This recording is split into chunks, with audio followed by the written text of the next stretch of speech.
6 deals. That's what's coming this summer at Manchester United. And when I say revolution, I mean it. Not a tweak, not a patch job, a complete rebuild of the engine room, the part of the pitch that everything runs through. And here's the thing that's been sitting with me all week. We've been so focused on whether United can finish top 4, whether Carrick is the right man, whether this squad has enough quality. And all of that matters, don't get me wrong. But nobody is really sitting down and talking about what happens to this club's midfield after June 30th. Because after June 30th, United have one central midfielder. One. Think about that for a second. One senior central midfielder contracted to this football club after the summer. That's not a rebuild. That's starting from almost nothing. And the names being thrown around, the fees being discussed, the politics involved with some of these deals, this is going to be one of the most fascinating transfer windows this club has had in years. So let's actually talk about it properly. I'm Bella, this is Bella MUFC Analysis, and if you're new here, I talk about Manchester United the way I actually think about Manchester United. No media narratives, no repeating what everyone else is saying, just real analysis from someone who genuinely cares about this club. If you're already here, you already know. Hit that subscribe button if you haven't yet, because this summer is going to be non-stop and you do not want to miss a single video. Right, let's get into this. So where does this actually start? It starts with Casemiro leaving. And before anyone says it, I know some people want to argue about that. Some fans think United should have kept him. And I understand the sentiment because this season under Carrick, Casemiro has been brilliant, like genuinely brilliant, one of the best players in the league at times. But here's the thing, United made this decision well in advance. This wasn't reactive, this wasn't emotional. Ineos looked at the situation, looked at the age profile, looked at where this club needs to be in 3 years, and they made a cold, calculated decision. And honestly, I respect that, even if it stings a little. Casemiro at his best is elite, but Casemiro at 34, on massive wages, in a squad that needs to get younger and hungrier, that's a different conversation. And United chose not to have that conversation any longer. Contract expires, June 30th, he goes, that's done. Now here's where it gets more complicated. Manuel Ugarte, this one. I have so many feelings about Manuel Ugarte because the easy narrative is that he flopped. And technically, statistically, on paper, you can make that argument. He came in for nearly £50 million. He's made 60-something appearances, and he just never really nailed down the position the way you'd expect for that kind of fee. But wait, think about the situation he walked into. Amorim's system, the chaos that was happening around the club, a manager who couldn't figure out how to use his own squad. Ugarte didn't fail in isolation, he failed in a broken environment. And now, under Carrick, he's still not getting regular minutes. Carrick rates Mainoo and Casemiro above him. And if you're Ugarte and you're looking at what's coming in the summer, at the names United are targeting, you know your time is up. Juventus are leading the race to sign him. Their sporting director physically went to watch him play for Uruguay during the international break. That's not casual interest, that's a club doing their homework. Newcastle, Tottenham and Galatasaray are all circling too. Even Ajax, apparently. United want around 35 million back. And honestly, if they can get close to that, that's not bad business given everything. But here's the thing about the Ugarte situation that I don't think people are acknowledging enough. His sale is crucial. Not just because it frees up wages, but because United are going to need every single pound of transfer budget they can find this summer. And the names on their wish list are not cheap, not even close. So those two departures, Casemiro and Ugarte, leave one midfielder, Kobbie Mainoo. That's it. Now, before you panic, because I know some of you are already panicking in the comments, let's talk about Mainoo's situation because actually, this is a rare piece of genuinely good news. He's signing a new contract, it's close. Fabrizio Romano confirmed the talks are very advanced. The deal is expected to run until 2030, with an option for a further year.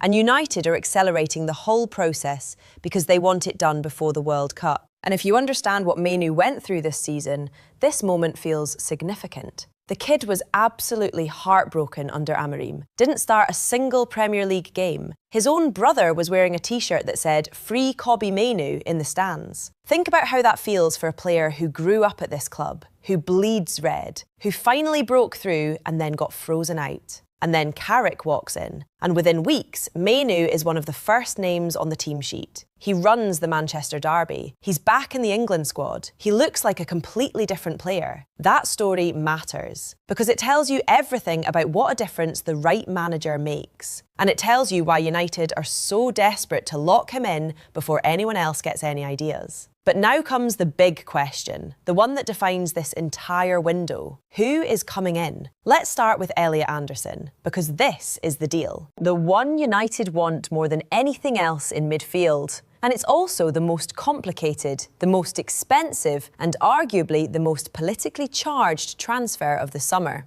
Nottingham Forest wants somewhere between 80 and £120 million.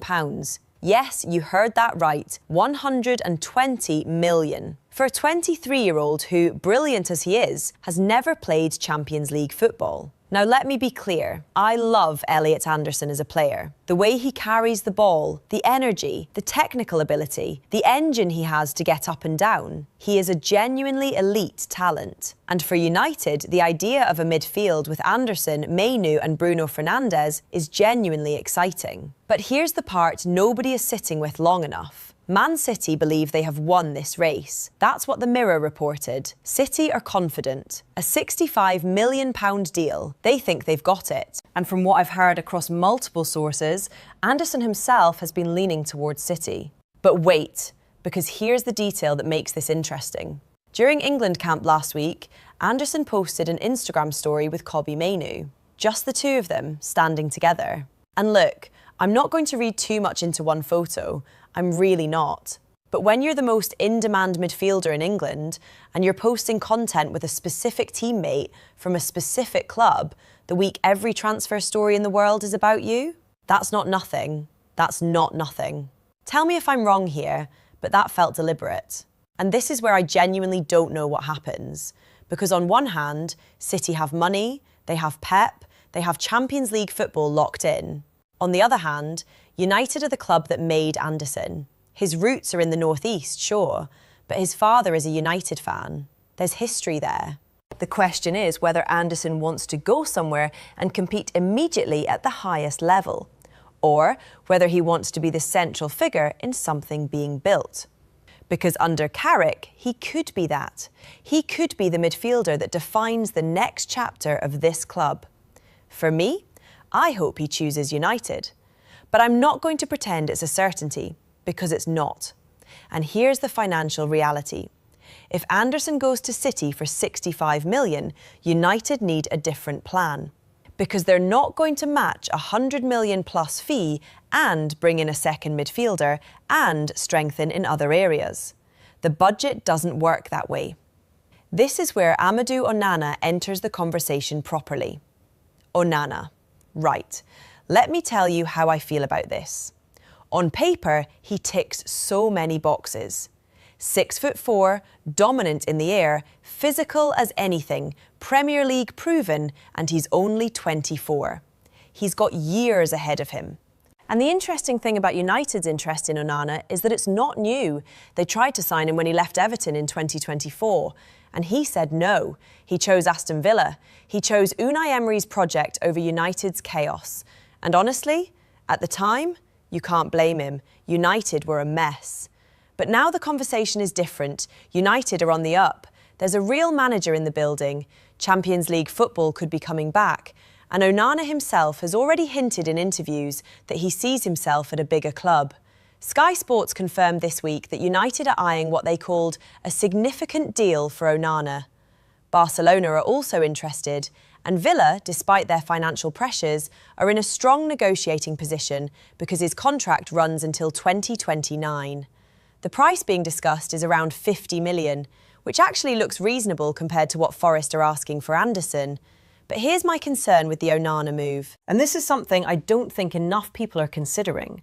If United sign Onana and Anderson both go somewhere else, you get a midfield of Mainoo, Onana and Bruno.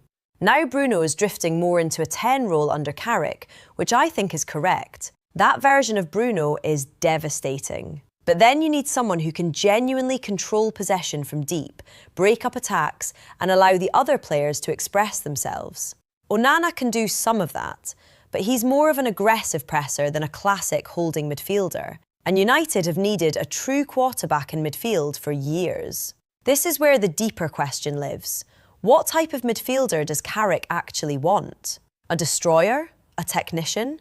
A box-to-box player? Because the answer shapes the entire recruitment strategy. And based on what we're hearing, the answer is both. United want two, and they want them to complement each other, not two of the same.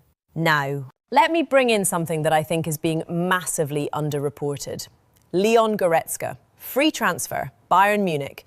Contract expires June 2026. United have already explored a deal. Wait, think about that.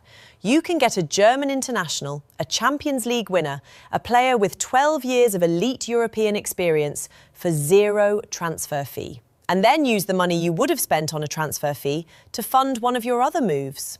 I know. He's 28, he's had injury issues, he might want huge wages. These are real concerns. But a free transfer for that calibre of player in this market is genuinely exceptional value. And if United are smart, and I think under Jason Wilcox they're getting smarter, they use Goretzka as the complementary signing. The experienced, technical holding midfielder alongside a younger, more explosive signing. That combination makes sense to me. It actually makes a lot of sense. And here's what I'd say to anyone who's sleeping on this idea. In a window where United might spend 80+ million on a single attacker last summer, getting a quality central midfielder for free in the same window as a big money signing, that's smart squad building. That's how you build a proper team. All right, let me talk about Matheus Fernandes, because I find this whole subplot fascinating. West Ham's 22-year-old Portuguese midfielder. And the reason this is interesting isn't really about the transfer itself, because everyone seems to agree it's not happening this summer. What's interesting is why United want him. Who pushed for him?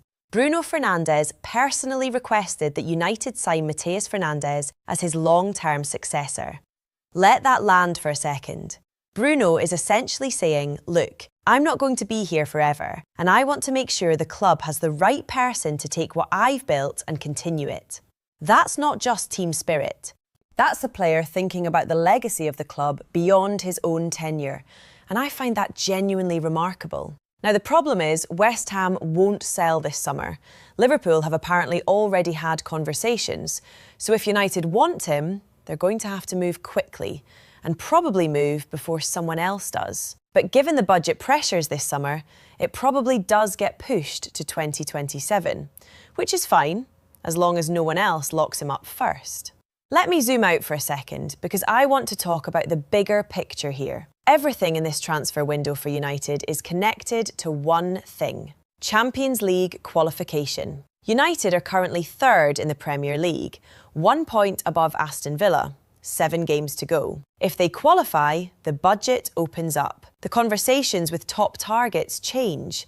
The appeal of the project changes. If they don't qualify, everything becomes harder. Fees are harder to justify. Players choose other clubs. Momentum stalls. And here's what makes this genuinely exciting and terrifying at the same time.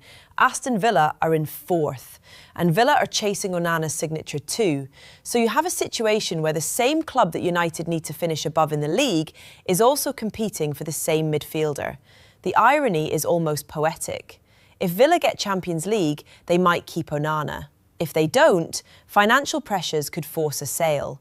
United qualifying above Villa doesn't just help them financially, it directly shapes their transfer options. This is why the last 7 games of this season are so consequential. They're not just about league position, they're about everything that follows. Okay, I want to ask you something directly. What do you actually want from this midfield rebuild? Because I see 2 schools of thought among United fans, and I want to know where you stand. School of Thought 1 says go big on Anderson, spend whatever it takes, make a statement. Show the league that United are back and serious, even if it means paying close to 100 million for one player. School of Thought 2 says be smart, don't overpay. Get Goretzka free, get a quality second option in the 40 to 60 million range, and use the rest of the budget on other areas of the squad. I genuinely go back and forth on this, because my heart says go and get Anderson. He's the kind of talent you build a midfield around for the next decade. But my head looks at the overall squad and says you can't spend everything on one position in one window. Let me know in the comments, genuinely. Big spend on Anderson or smart rebuild? I want to see where the fan base is on this. Let me talk about the Ugarte subplot one more time, because I think there's a narrative here that deserves more nuance. People are calling him a flop, and I get it. Results on paper weren't great. But here's what I keep coming back to. Amorim couldn't manage talent. He proved that with Mainu, he proved it with Rashford, he proved it across the squad. So when a player who came in with decent credentials and decent numbers at PSG suddenly looks lost in your system, maybe the problem isn't entirely the player. Under the right manager, in the right system, Ugarte could have been very different. We never really got to see that version. Doesn't mean United should keep him. The move on makes sense for everyone. But I'm not comfortable labelling him a complete disaster when the context around him was this chaotic. The 35 million or so that United are hoping to get back isn't full recovery. But in this market, for a player who struggled, it's acceptable business. Move on, wish him well, see how he does at Juventus or wherever he lands. There's one more thing I want to say before I close this out, and it's about Michael Carrick. Because we can talk about these 6 deals all we want, but every single one of them lives or dies on whether the manager is right for this club. And right now, Carrick is doing things that are making me genuinely excited about the future. The way he brought Mainu back, the way he shifted Bruno into a 10, the way he set up for the derby and dominated City. These are the decisions of a manager who understands the players he has and knows how to get the best from them. The midfield revolution only works if the manager is the right person to build it. And increasingly, I think Carrick might be exactly that. But that's a different video. And honestly, that conversation is coming soon. Because a permanent appointment needs to happen. And the club cannot afford to leave that question unanswered all summer. So where does this all leave us? 6 deals, 2 confirmed departures, 1 crucial contract extension that is close to being done. 3 incoming targets at very different price points, with very different levels of certainty. The headline is Anderson. The smart move might be Goretzka. The wild card is Onana. The future dream is Mateus Fernandes. And underneath all of it, a 20-year-old kid from Stockport who this club nearly lost, who was heartbroken, who fought his way back, who is about to become the cornerstone of whatever comes next. That's the story of this summer, for me anyway. Manchester United are genuinely at a crossroads, and the decisions made in the next 3 months will shape the next 5 years. I'm obsessed with it. I really am. If you made it this far, drop a comment. Tell me which signing you want most. Tell me if you think City are actually going to take Anderson. Tell me if you think Goretzka makes sense. I read everything. Like the video if you want to see me break down each individual target in their own dedicated video, because that's exactly what I'm planning to do. Anderson first, then Onana, then the full financial breakdown of how United actually make all of this work. Subscribe if you're not already here, because this window is going to move fast and you'll want to be here for all of it. I'm Bella, this is Bella MUFC Analysis, and I'll see you in the next one.